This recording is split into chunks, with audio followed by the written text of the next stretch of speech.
ఇక్కడ మనం చూస్తున్నాం బాల ఉగ్ర నరసింహస్వామి ఒక భక్తురాలను ఆవరించి సంబంధించినటువంటి కొన్ని వాక్కులను కూడా మనకి ఇక్కడ చెప్తున్నారు. ఒకసారి మనం గమనిద్దాం. కడిబట్టకాలం చేసి ఉళ్ళ పళ్ళు పెట్టుకొని కొబ్బరికాయ పెట్టుకొని పానసారం వండుకొని ఆ తల్లి దర్శనమై సంతానమైంది. ఒంట్లో బాగలేనోళ్ళు వచ్చి దానం చేసి బండారి పెట్టుకొని ఆయన కాడ బండుకున్నోళ్ళు బాగైతారు. ఇల్లు వేగలేనోళ్ళు ఈ బండారి తీసుకొని ఈ తులసి నేత్రం తీసుకొని ఆ నీళ్ళతో జలిపించి యాప మండలతో చల్లుకొని శుద్ధి చేసుకుంటే బాగైతారు. ఎటువంటి వాళ్ళైనా బాగైతారు. కానీ వాళ్ళతోటి వీళ్ళతోటి పెట్టి సొమ్ము నష్టపోయి నన్ను బదలాము చేయదు అన్నారా.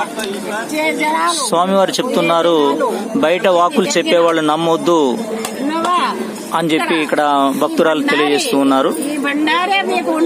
ఇక్కడ స్వామివారు బండారి చెప్పినట్టే వినాలి గాని బయట వాక్కులు ఎవరు కూడా వినొద్దు, అవి నమ్మకశక్యం కావు అని చెప్పి ఒక భక్తురాలు గారు స్వామి గారు ఆవరించి చెప్తున్నారు. ధర్మాలు ఉన్నాయని అది ఉంది ఇది ఉందని అనేసార్లు చెప్పి సొమ్ము తీసుకొని నన్ను బదలాం చేయొద్దు. ఇది చెప్పిన సాక్ష్యం ఆయన బండారి తోటి ఇళ్ళల్లా నిండు బాయి నీరు విన్నరా తీసుకొని ఆ బండారి మీ బంగ్లాల మీద చల్లుకుంటారు, మీ బొట్ల మీద చల్లుకుంటారు, మీ పంటల మీద చల్లుకుంటారు. కానీ ఎవరిని అడిగి కాగితాలు మంత్రాలు వెయ్యి తీసుకొని డబ్బులు దారబోసి ఆయన కాడికి పోతే ఇంత డబ్బు ఖర్చు అయిందని నా పేరు బదలాం చెయ్యదు. ఆయన బండారే మీకు వాక్యం, ఆయన తులసి నీళ్ళనే మీకు వాక్యం. స్వామివారు తులసి నీళ్ళు చల్లుకొని ఇంటికి తీసుకుపోయి ఇంటి మీద చల్లుకుంటే ఉన్నటువంటి దుష్ట శక్తులన్నీ కూడా పోతాయని చెప్పేసి ఇక్కడ వాక్కు చెప్తా ఉన్నారు స్వామివారి ఆలయ ముఖద్వారంలో.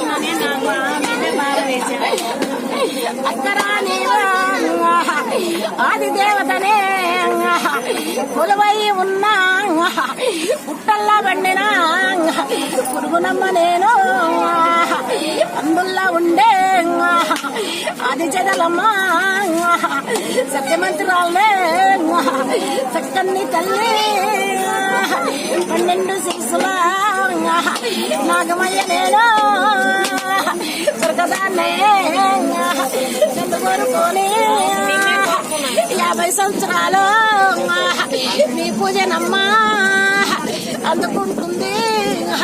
అంటదు ముట్టదు, ఎవరిని అనదు.